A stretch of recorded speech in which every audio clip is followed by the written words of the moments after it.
বিদেশে বসেই চাকরি বা ভিসার লোভনীয় অফার, যার ফাঁদে পড়ছেন অসংখ্য অসহায় সরল প্রবাসীরা। সর্বস্ব হারিয়ে প্রতারণার শিকার হয়ে অবৈধ হচ্ছেন অনেকেই।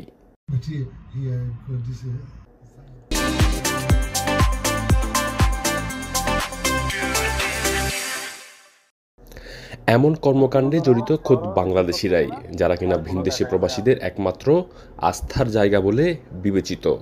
প্রতারণার কাজে তারা ব্যবহার করছে ফেসবুক, টিকটকের মতো সোশ্যাল মিডিয়ার জনপ্রিয় সাইটগুলো। মাত্র গুটি কয়েকজনের উপকার করেই সোশ্যাল মিডিয়াতে তার প্রচারণা চালায় প্রতারকরা। আর এই অভিনব ফাঁদে না বুঝেই পা দেন ভিনদেশে আসা বেশিরভাগ নতুন বাংলাদেশিরা।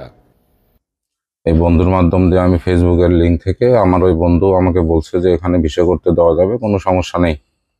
তখন আপনার ও ৮৫০০ দিরহাম দেয়, আমিও ৮৫০০ দিরহাম দেই, ফুল টাকাটা পেমেন্ট করি।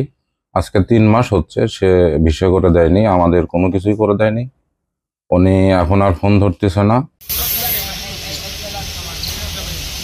ভুক্তভোগীরা বলছেন, পরিবারের মুখে একটু হাসি ফোটাতে প্রবাসে পাড়ি জমিয়ে এখন তারা নিঃস্বপ্রায়। এখন এই মুহূর্তে আমি যে বাসায় আছি, সে বাসার ভাড়াটা পর্যন্ত আমি দিতে পারছি না। এই মুহূর্তে আমি যদি এদেশে অবৈধ হয়ে যাই, তাহলে আমার আর করার কিছুই থাকবে না। আমার সর্বশেষ যে সম্বলটা আমি দেশে নিয়ে এসেছিলাম, যে টাকা পয়সা নিয়ে এসেছিলাম, সব শেষ। এখন দেশে যদি আমি দালালকে জবের জন্য দিয়েছি ৭০০ টাকা। এই দালালকে আপনি কোন মাধ্যমে পেয়েছেন? আমি এটা অনলাইনের মাধ্যমে পেয়েছি।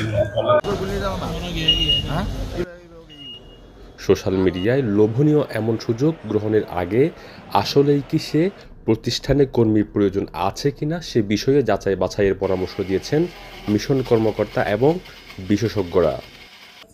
চটকদার সোশ্যাল মিডিয়ার মাধ্যমে যে সমস্ত বিজ্ঞপ্তি চাকরির জন্য, এগুলোতে যে কেউ যেন আকৃষ্ট না হয় এবং তারা যেন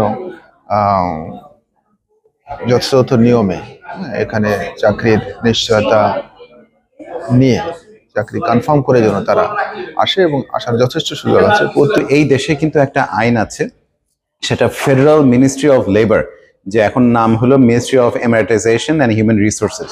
তাদের আন্ডারে কিন্তু আপনি যখন একজন চাকরি খুঁজবেন, তখন কিন্তু আপনার কাছ থেকে কেউ টাকা নিতে পারবে না।